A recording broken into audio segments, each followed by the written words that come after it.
我有个问题想问你：爱有多爱？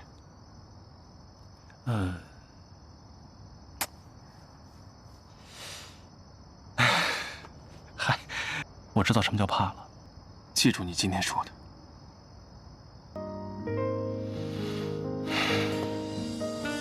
光耀兄，放心，真的。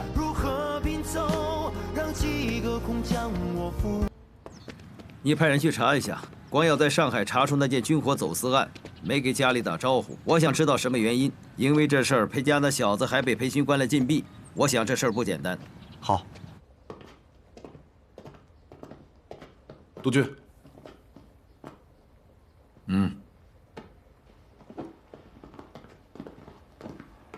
督军，高等审判庭的判决到了，您看一下。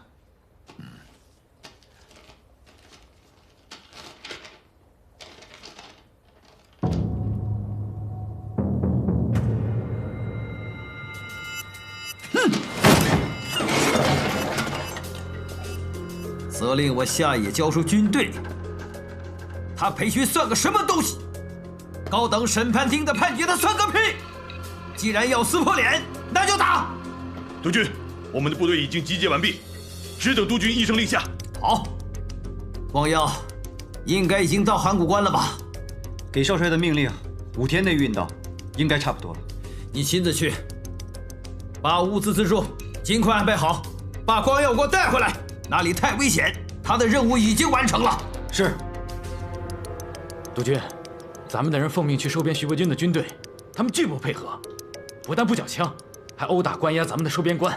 这个徐伯军对咱们责令他下野通告更是置之不理。奶奶的，我看他这次是要跟咱们硬着来呀！好啊，这仗是这个老小子挑下来的，我们奉陪到底。这么大的事，为什么没人给我看，也没人告诉我？这几天的报纸呢？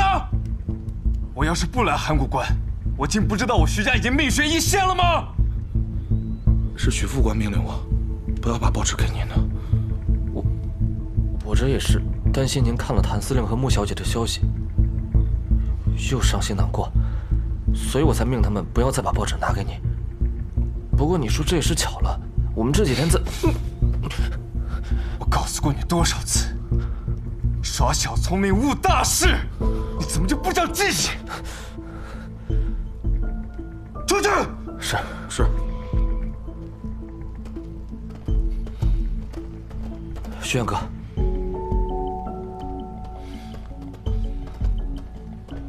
少帅，督军派我来协助您配发物资辎重，等完毕之后，请您尽快返回岳城。副帅，这是什么意思？这场仗天时、地利、人和，我们一样都不占，为什么非打不可？督军军令，这场硬仗必须打赢。副帅，是想打得裴勋肉痛，才有讨价还价的余地吗？督军正是这个意思。可打仗是要死人的，这么一条条活生生的人命，就成了谈判的筹码吗？这个少帅就不必管了。督军的军令是，等你把物资辎重配发完毕之后，就由属下带着您返回岳城。这里不安全，督军一直挂念着您。父亲，这是要我临阵脱逃吗？少帅，这个时候了，您就不要再使性子了。我告诉你，要走一起走，要留一起留。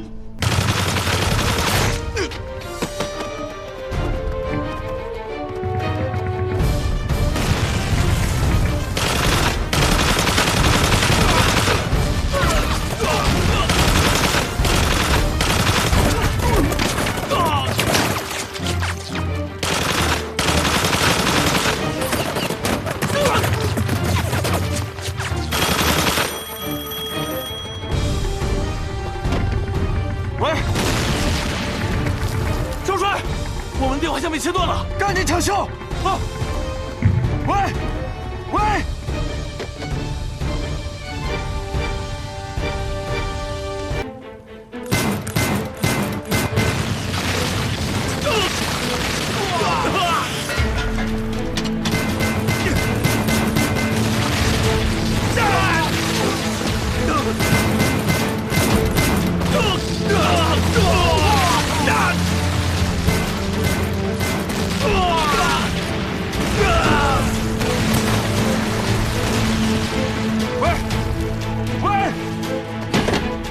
那个传令兵呢？少帅，外面危险！少帅，少帅，快！太危险了！少帅，少帅，少帅，少帅！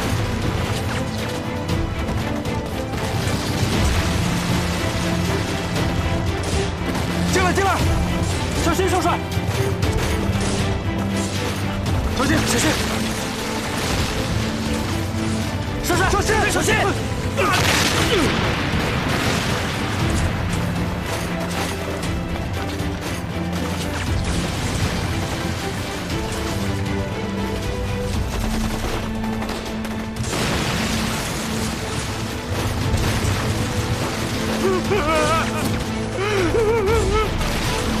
电话线接通没有？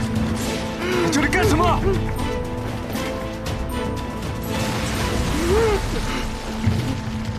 少帅，少帅，他死了，他死了！敌人死了，你哭什么？他是我亲弟弟啊！他一直在陪督军上下当兵，我们3年没见，没想到现在竟然会是这样。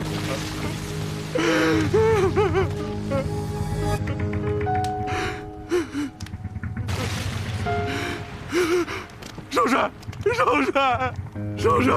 我爹死得早，我娘她受了一辈子苦，她只有我们这2个孩子。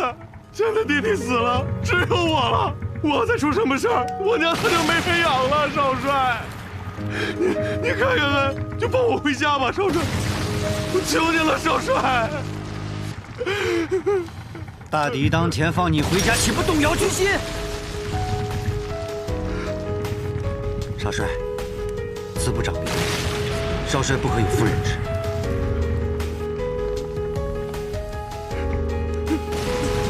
少帅。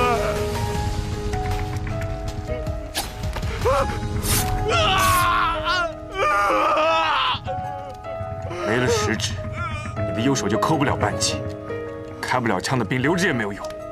滚！谢少帅，谢少帅。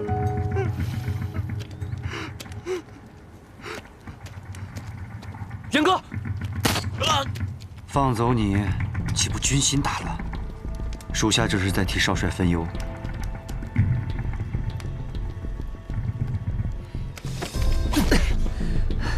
好一个替我分忧！你知不知道，因为你，这个世上又少了一个儿子，多了一个无人奉养的母亲。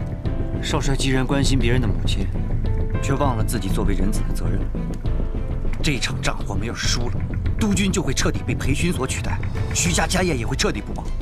用尸山血海保住的家业，不要也罢。少帅，这话不可再说。少帅，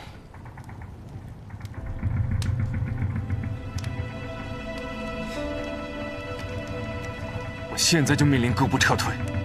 这场仗毫无意义，我不愿意我们徐家的兵做无谓的牺牲。我要带他们走。少帅，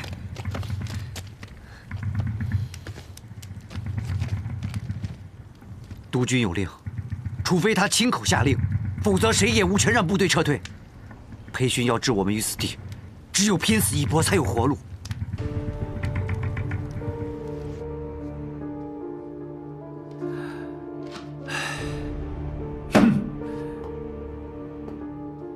光耀这个孩子，在这个节骨眼上，要他逞什么能啊？现在被裴勋抄了后路，想撤也撤不回来了。那咱是否派部队去增援？部队再往北调，革命军就要过长江了。派一支小分队去函谷关，把光耀给我带回来。可是，少帅他自己都不愿意回，就连徐副官都没能把他劝回来。啊，去找苏洪琛，去告诉他光耀危在旦夕，请他一同去把光耀劝回来。这苏少帅能劝动少帅吗？哎，不，劝倒不至于能劝得动，但是光耀不会让朋友身处险境的，他一定会把苏洪琛送到一个安全的地方，到时候你们扣住他，不让他再回前线就是了。是。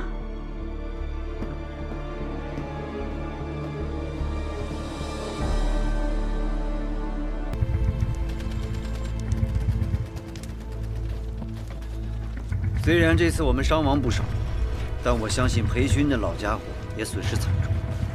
总体来说，也算不辱使命。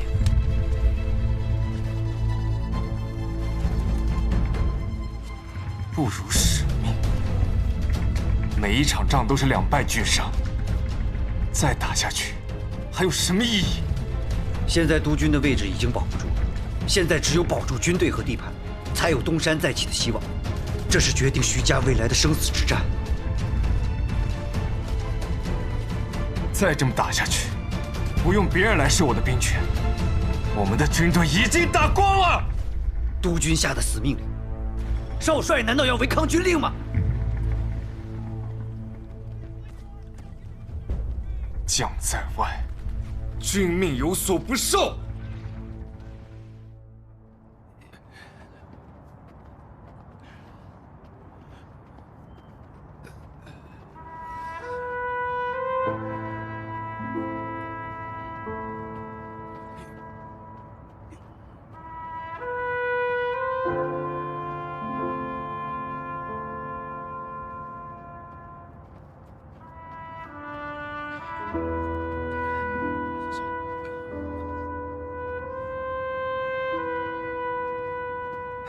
猜我是谁？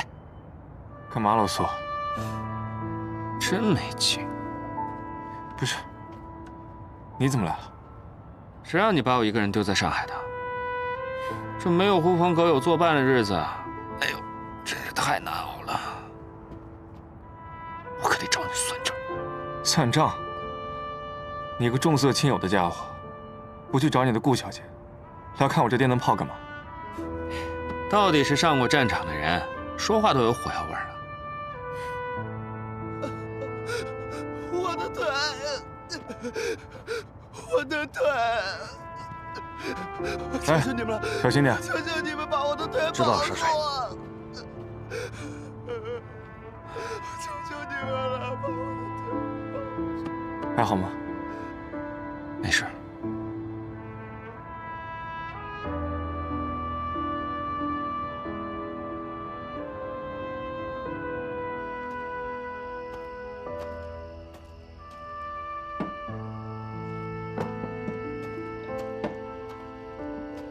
我副帅派你来的。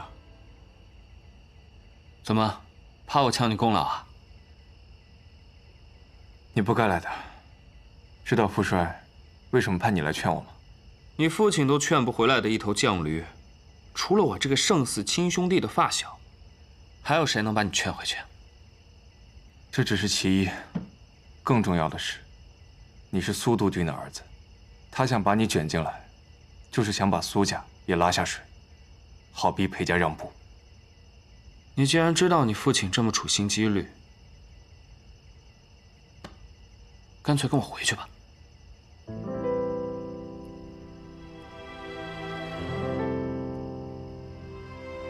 我要是真回去，就没人在意这些士兵的死活了。来的时候我说得很清楚，都是徐家的军人，命都只有一条，要走一起走，要死也一起死。你回去吧，就说劝不动我，副帅也拿你没办法的。好一个要走一起走，要死一起死！你这么讲义气，我老苏也不会怂，我肯定不会丢下你不管的。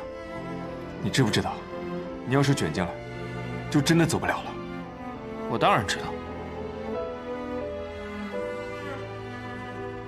逼裴家让步，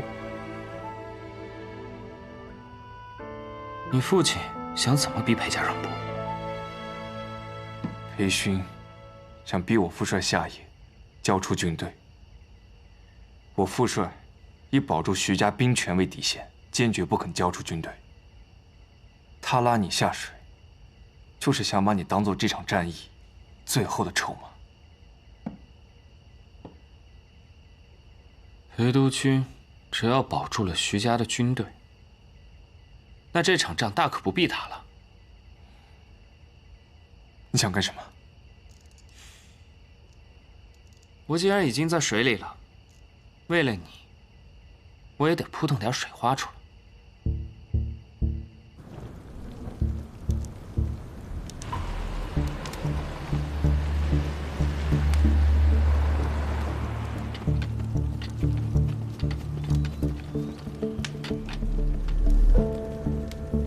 带我去见你们的长官。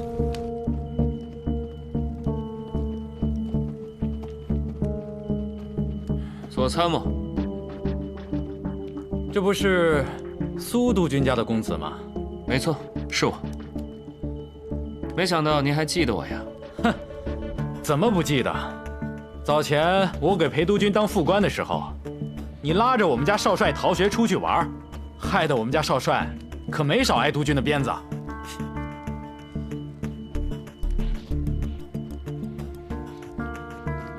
你们这裴家的人还真是记仇。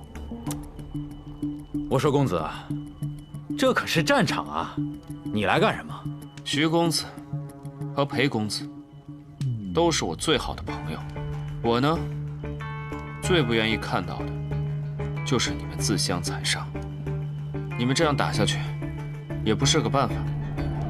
要不，各退一步。哼。你是来给徐家做说客的呀？我这是调停，不是谁的说客。你们这仗多打一天，你们两边都得死人。徐督军下野，必须交出军权，这没得商量。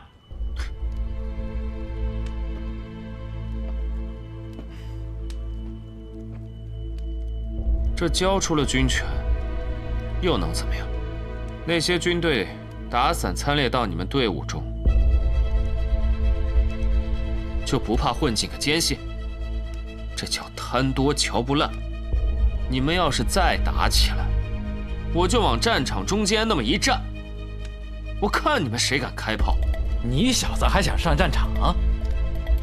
我这就给你绑了，送到你爹那儿去。谁敢动我？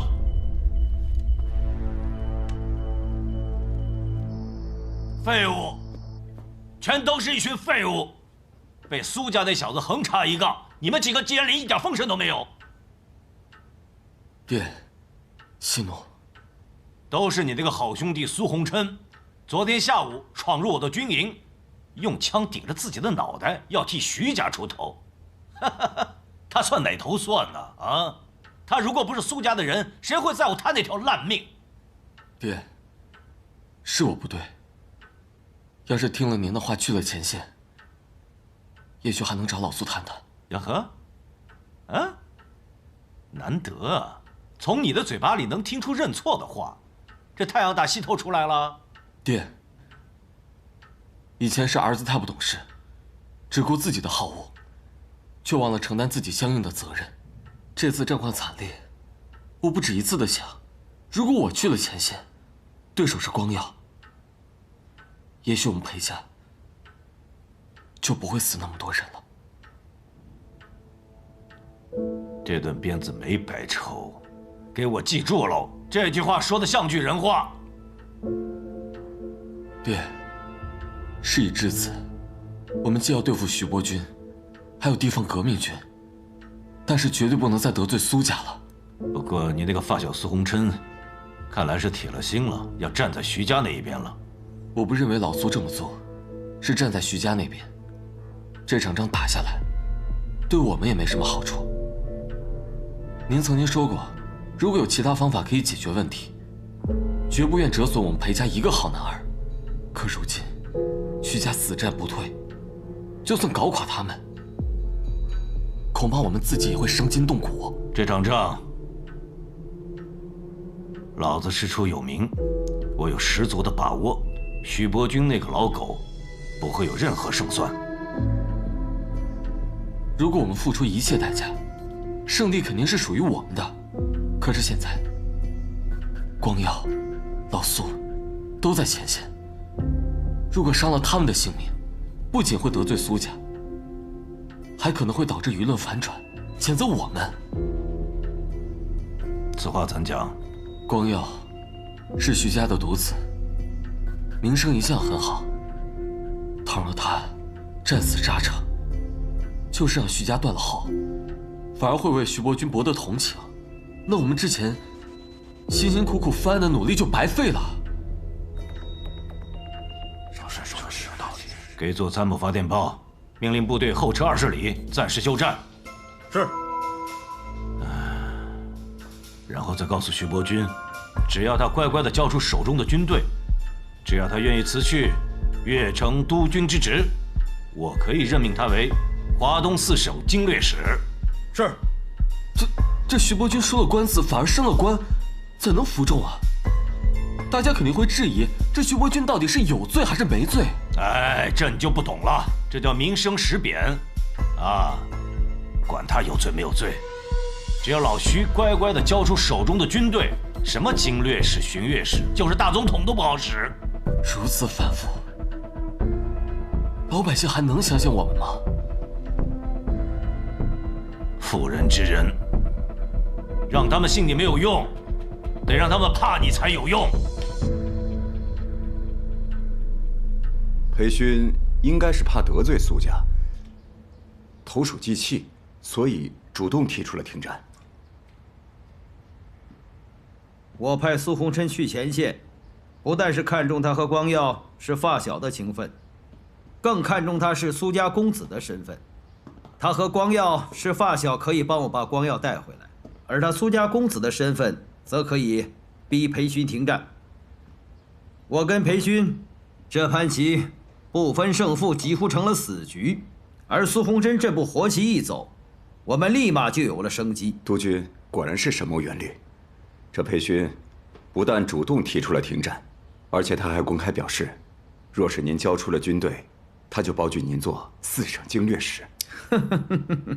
4省经略使不过是挂了名的虚职而已，他想用这个花架子要我手中的军队，他门儿都没有。你告诉裴军，越城督军我可以不做，北京政府的职务我可以让给他，但他休想动我一兵一卒。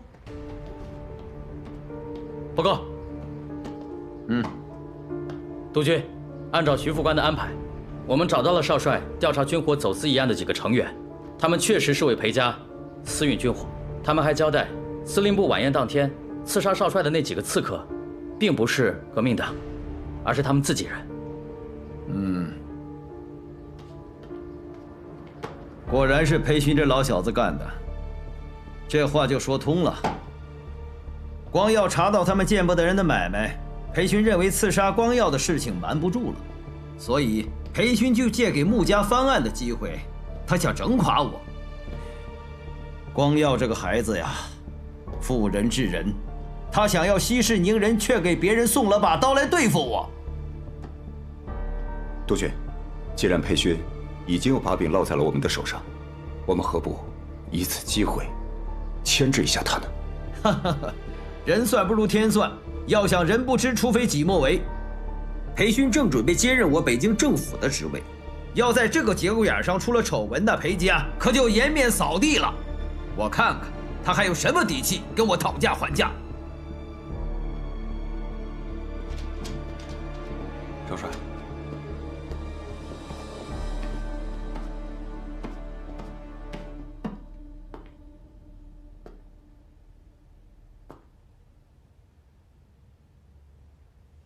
这是许伯钧寄来的钞票，他想用这些钱买回他的军队，看见了没有？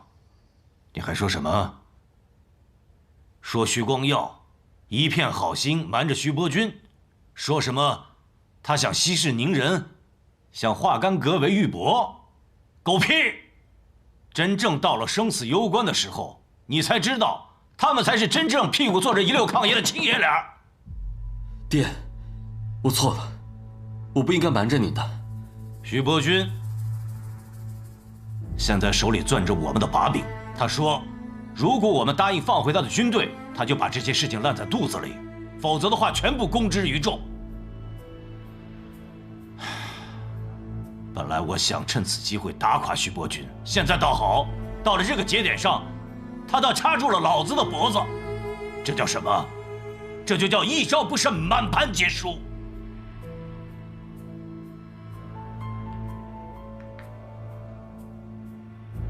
爹，既然事已至此，不如我们就答应徐伯君的条件吧。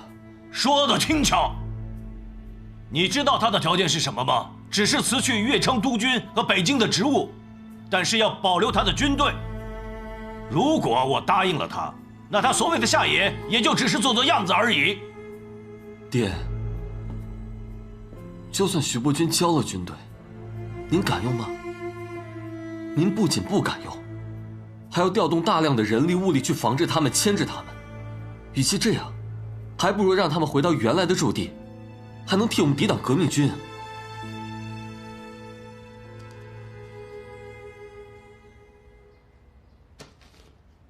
裴勋在电报上说，同意我方的条件，只要您辞去了督军之位，那徐家的军队将由您推举的人来节制。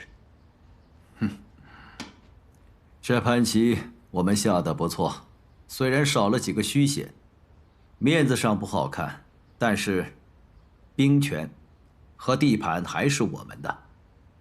裴勋打了半天，只不过讨了面子上的便宜，你们说谁输谁赢？自然是我们赢。既然目的已经达成，再扯上裴勋玩命就不划算了。好吧，发通电，即日起，我辞去乐城督军之职，督军府所有兵马暂由你们二位节制。再给光耀发个电报，叫他把部队带回来。属下定不辱使命，为督军马首是瞻。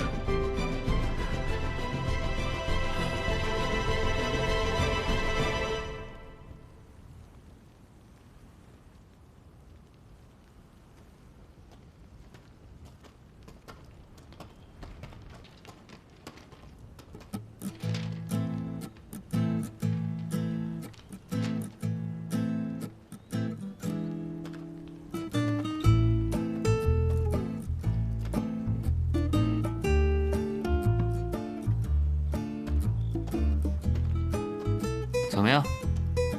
兵不血刃。我这保定生不是徒有虚名的吧？是，从小到大都把风头让给了我和少君，真是屈才了。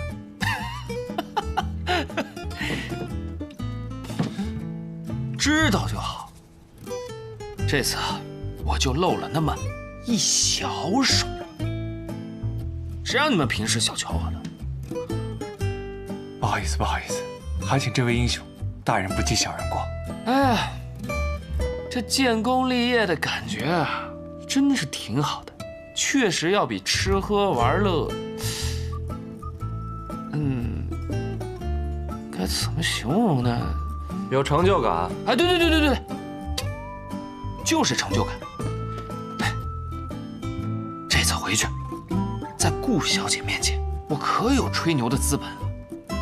不管怎么说，我也是正经八百上过战场的军人了，不再是她口中的纨绔子弟了。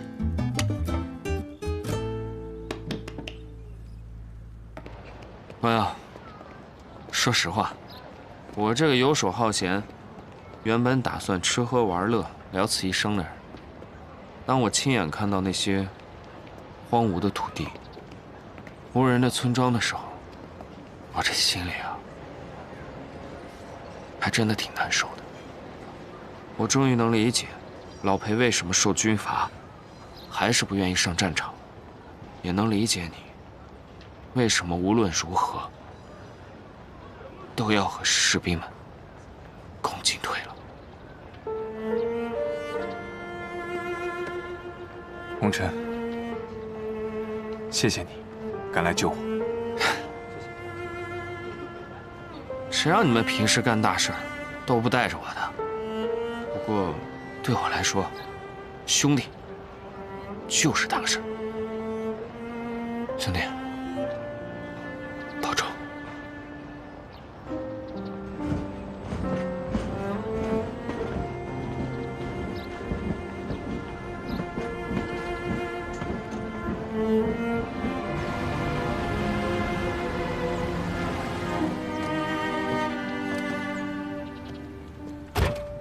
少帅，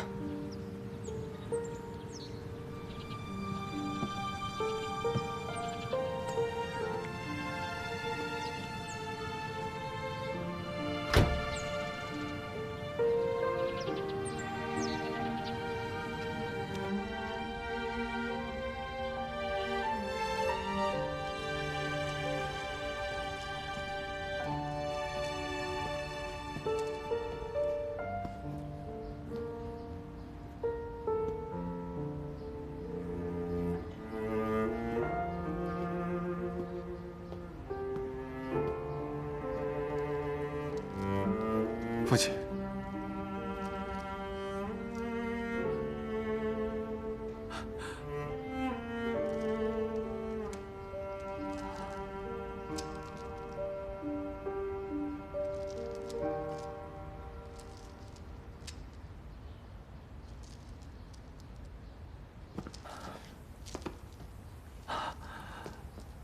父亲，儿子不是故意违抗您的命令。什么都别说了，你能平安回来就好，啊，回来就好。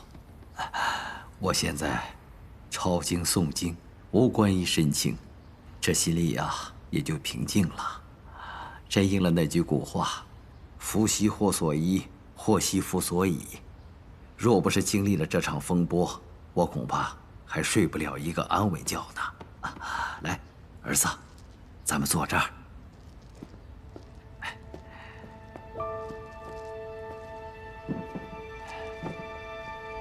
父亲，怎么突然信佛了？啊，我们徐家能走到今日，也是做了不少孽。虽情非得已，但我这心中始终是有愧的。我每日诵经素食，以求忏悔，即便是得不到世人的原谅，也求个心安。父亲，您大半辈子都在争斗，殚精竭虑，夜不能寐。要是这次下野能让您回归平静，倒也是因祸得福啊。是啊，当我知道你被裴军围困的时候，我就在想，富贵权势都是过往云烟。如果能保我儿平安，别说这督军之位，就是要了我这条老命，我也愿意。父亲，你先早点歇息吧，我还得回房抄经呢。啊，哎，早点休息，啊。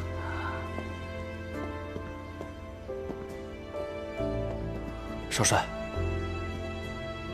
大帅怎么突然信佛了？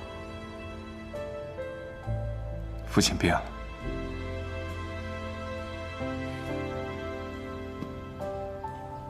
也许他并不是我想的那样。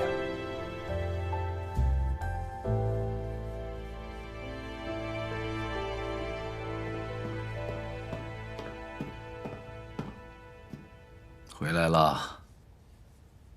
督军，前线2个师伤亡过半，回来的路上又逃走了1000多人，最后回到越城的不到3000人。罢了，人各有志，随他们去吧。是属下办事不力，还请督军责罚。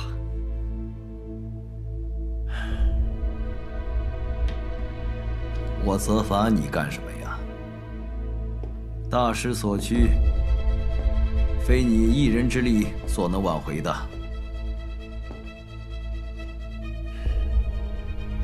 起来吧。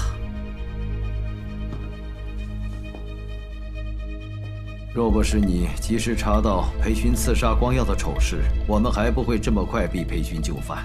你不但无错，而且有功。督军，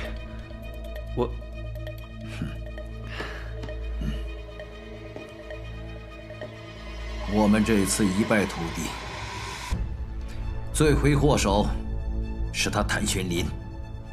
此人不除，我们永无宁日。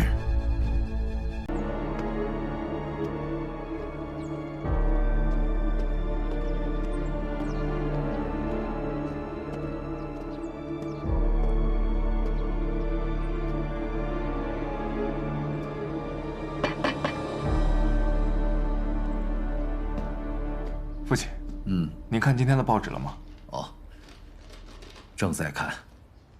没想到穆公遭此大劫。虽说穆远航之死是我无心之事，但是如今看到穆家人丁稀少，只靠一个孤女勉强支撑，我心中也是有愧呀。穆世伯早已将产业都交给了晚清打理，自己常居法源寺，每天吃斋念佛，与世无争。这个时候，谁会派人去刺杀他呀？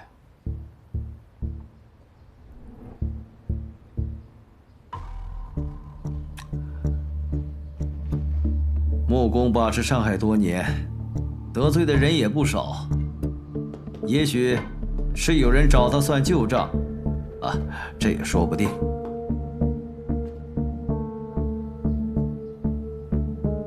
父亲怎么会想起抄经文呢？我曾经对不起穆家，只想抄几篇经文，以求心安。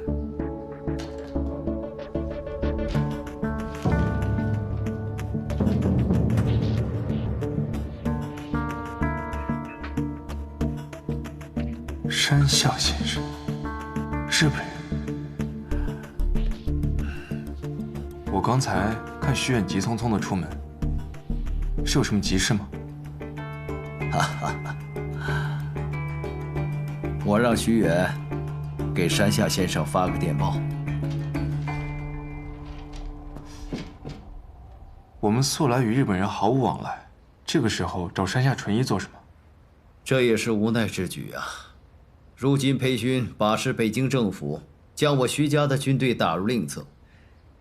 这几天师长们接二连三地找我说军饷不能足额发放，我们跟穆家的关系已经破裂，不找个钱袋子傍身，这10几万的军队如何维系啊？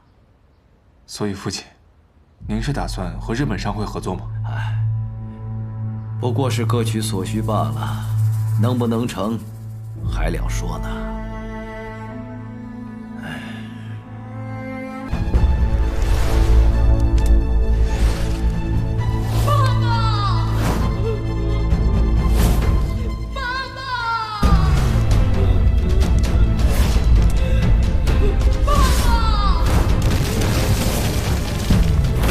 Strilhali boi. Strilhali boi. 大哥 Strilhali boi. 大哥，大哥，是我。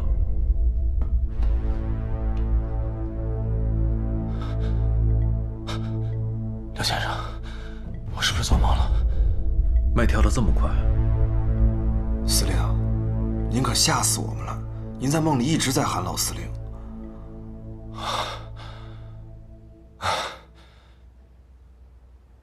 原来是梦啊！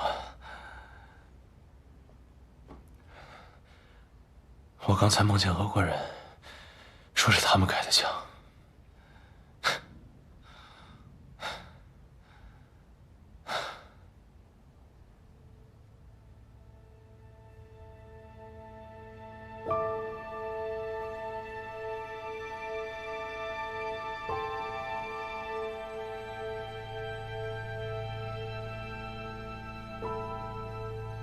原来不是梦啊！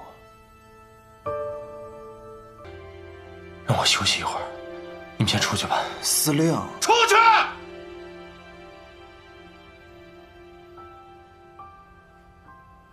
走吧。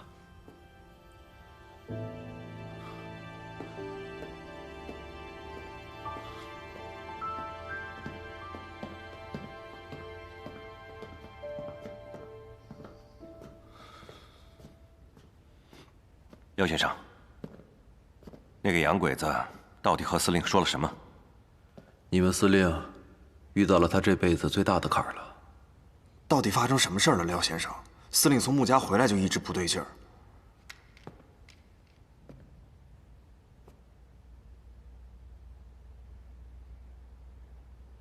还是别问了，他想说的话，自然会告诉你们。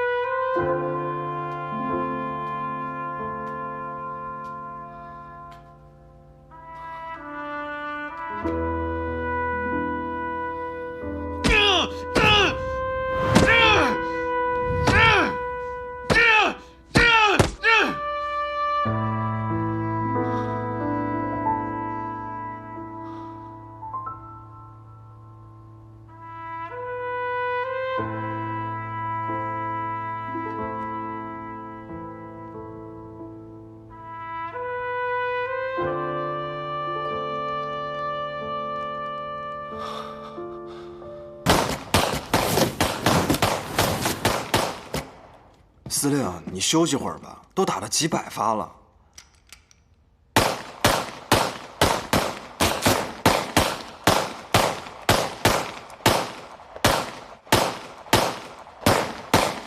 双儿小姐，你快劝劝司令吧，我怎么说都不听。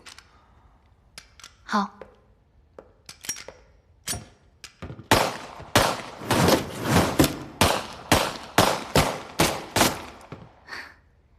去司令部找你，问谁都不知道你去哪儿了。我一猜就是在靶场。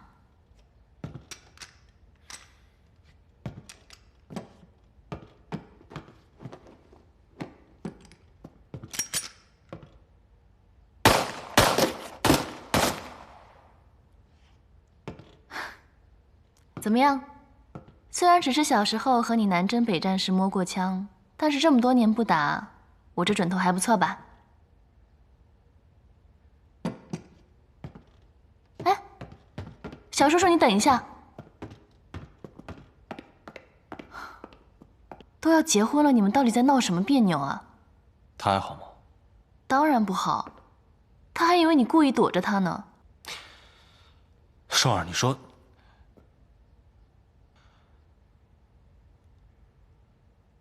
算了，你帮不了我。哎，司令！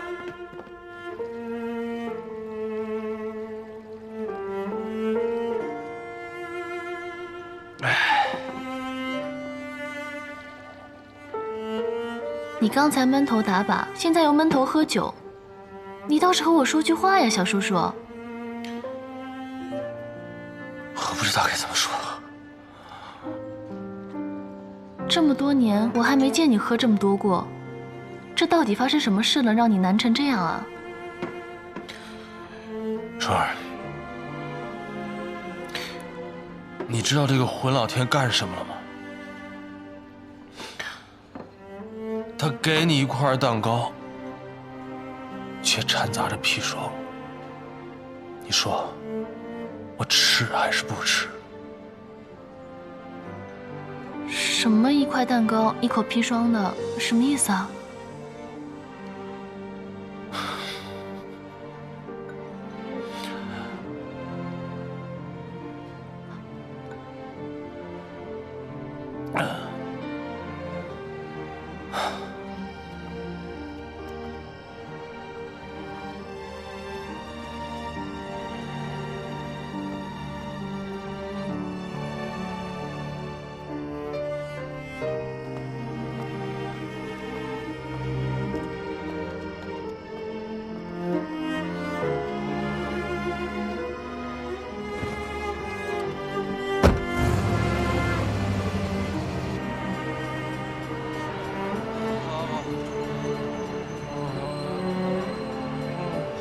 小心，慢点，慢点啊，小心台阶。好，好。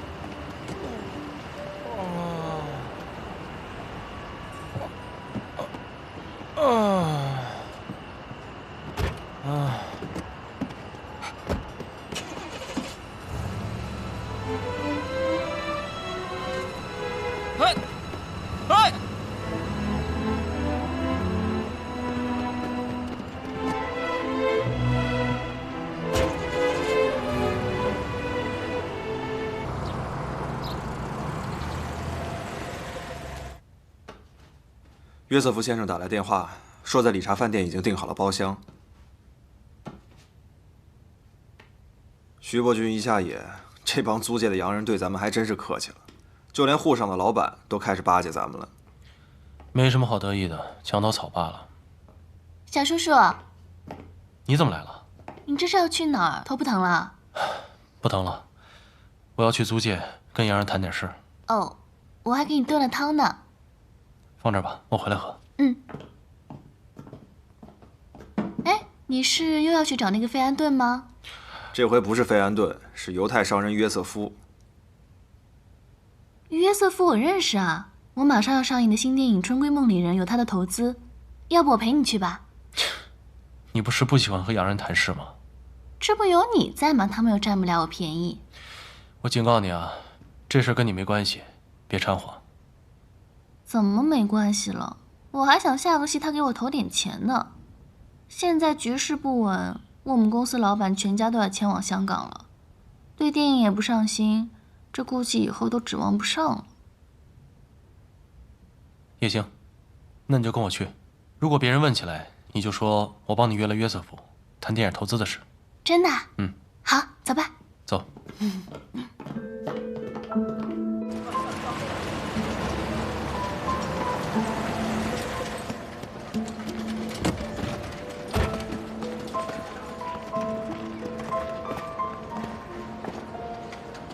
谭司令带着顾小姐去了理查饭店。理查饭店，他是去见费安顿的吗？我派人去打听了一下，包厢是约瑟夫订的。约瑟夫。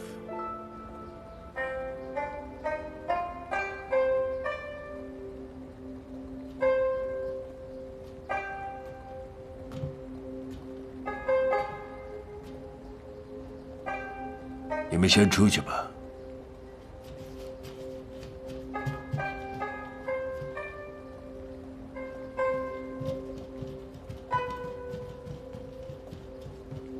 穆婉清那边怎么样？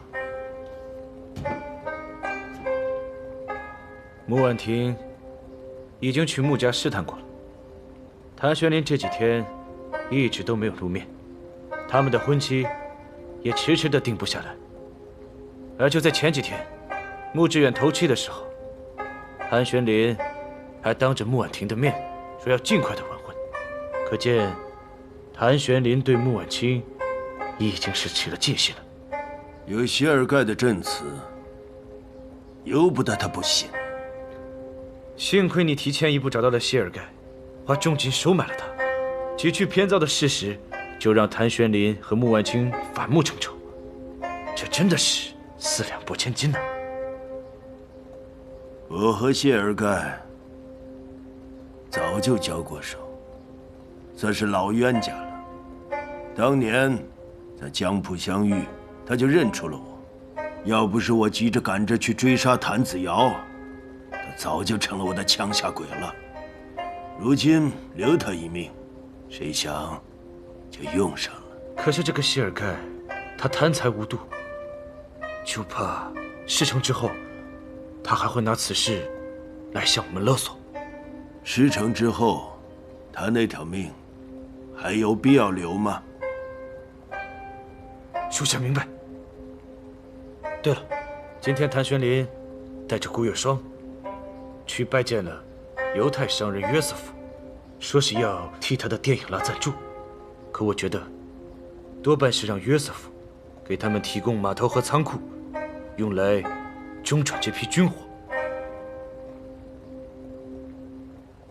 很好。谭玄林宁愿冒着风险，在租界码头中转，也不肯让穆婉清参与。看来，他们的确是貌合神离了。租界码头可不是谭玄林一人说了算，他不可能瞒天过海。你带人给我查清楚这一批军火到码头的具体时间和仓库位置，我们才好动手。嘿。这约瑟夫也是个铁公鸡，说投资我的电影，却拿一批滞销的体育器材来充数。不就是体育器材吗？我全要了，正好给咱们民团的兄弟活动活动筋骨。哎，小叔叔，你刚问约瑟夫借码头的仓库干嘛呀？你要做生意吗？帮一个朋友。是那个廖先生吗？不该问的别问。哦。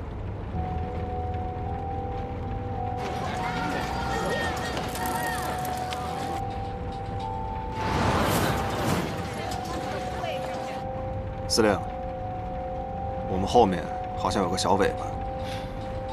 看来徐伯钧的人清除的不够彻底嘛，正好借此机会一网打尽。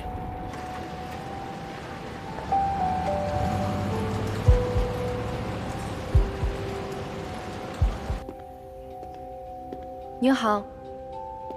您好，我是日升公司的，我需要一间外滩码头的仓库。听说贵公司有空置的仓库对外出租，不知道可不可以租给我？抱歉，先生，我们这几天的仓库都预订完了。啊？现在也不是旺季，怎么会这么的紧俏？您可以看一下我们的预约登记，确实是没有空余的仓库了。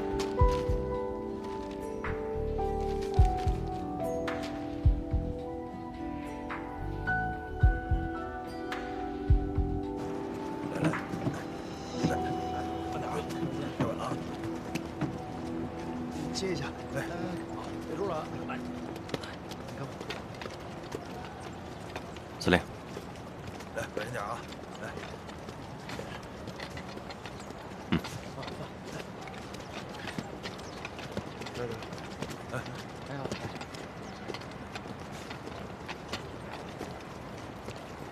我是上海司令谭玄林，有什么事吗？谭司令，有人举报你这批货物里有违禁品，请接受检查。这里怎么能有违禁品？违禁品？证据呢？谭司令，为了租界安全，请你配合检查。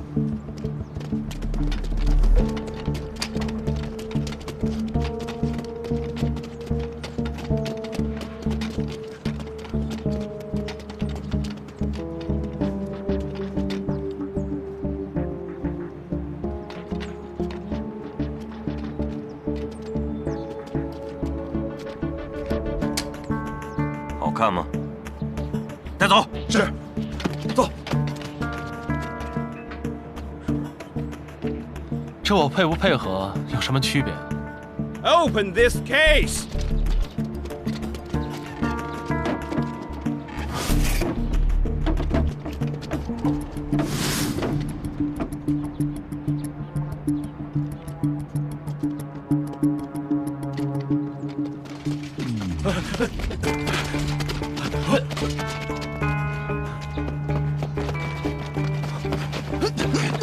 你们干什么？放开我！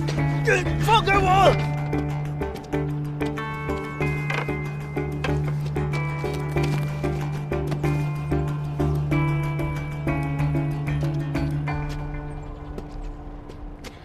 该查的都查了，违禁品呢？我向你道歉，我们太唐突了，都有得罪。算了，你们也是为了租界的安全考虑。不过下次要再有人说我私藏什么违禁品，那就是恶作剧了，别理会就是。以后我们肯定会确定真实性。麻烦了。Let's go。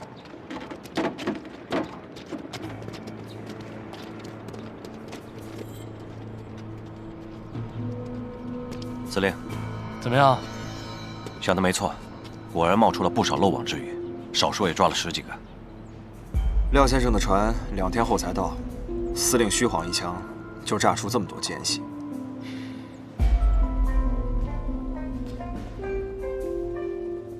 我们被抓了多少人？基本上，我们安排盯着谭玄林的人，都被抓了。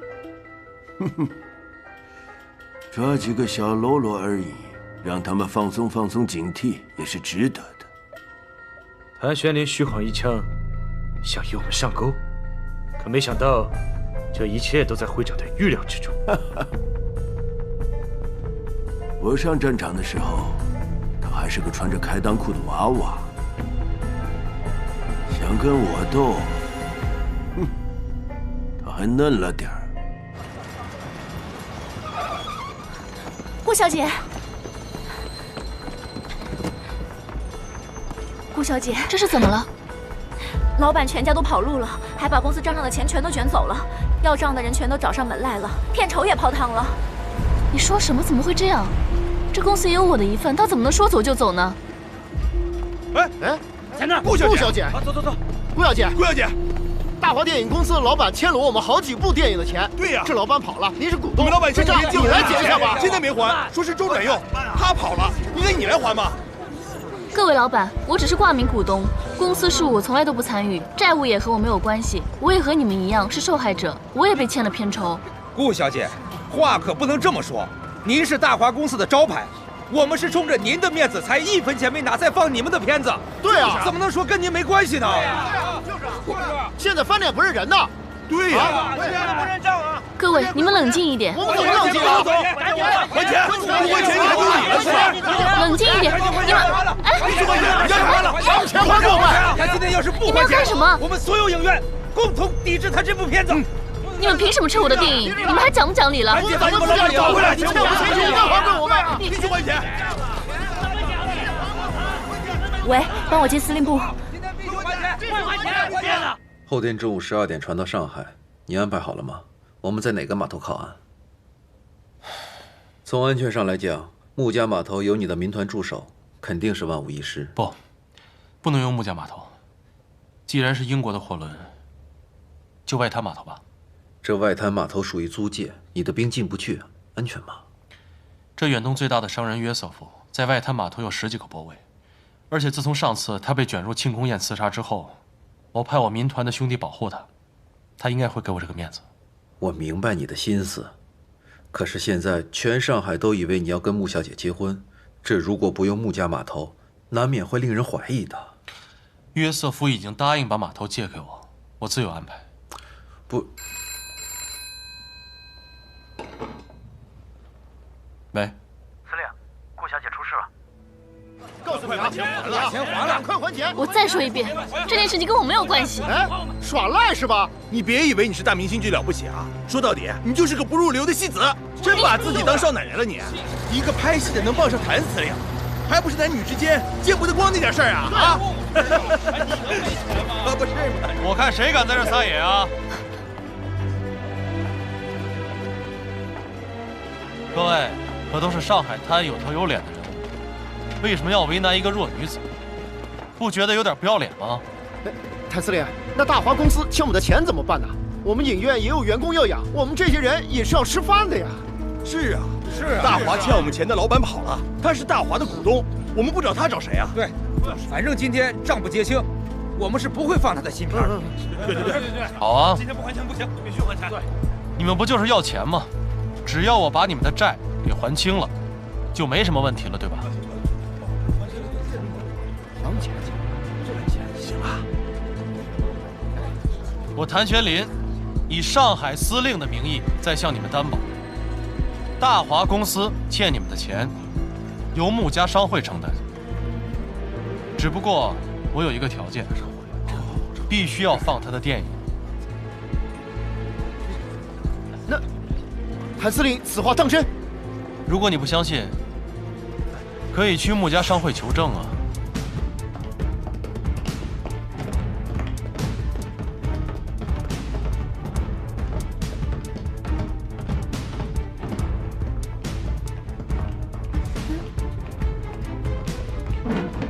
哎，谭司令，怎么回事？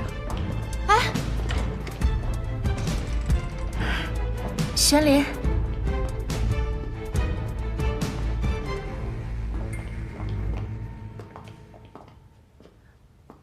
这是，我是来交代你件事的。大华电影公司的老板跑了，欠了各家电影院一笔钱，双儿的新片也要上了，必须先把欠款结清。人我带来了，你安排一下。我安排什么？这件事情好像和我穆家商会没有关系吧？是，本来没有关系，但是我答应了各位老板，大华公司欠的钱由穆家商会承担。凭什么？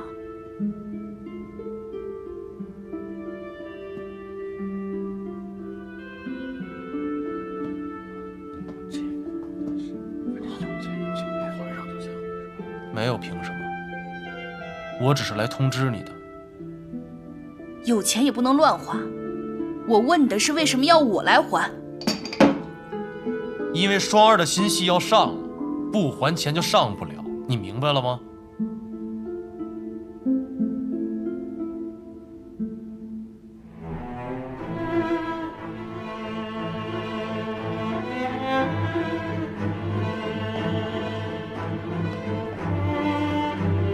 我不是不支持顾小姐的电影，只是这件事情真的没有你想的那么简单。我不管其他的，我就问你能不能快点。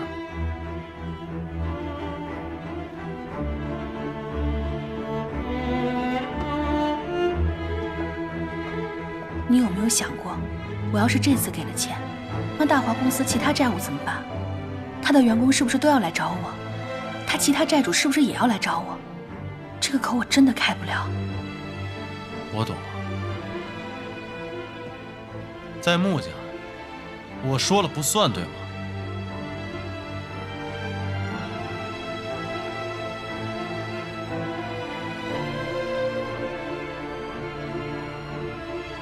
你能不能讲点道理？讲道理。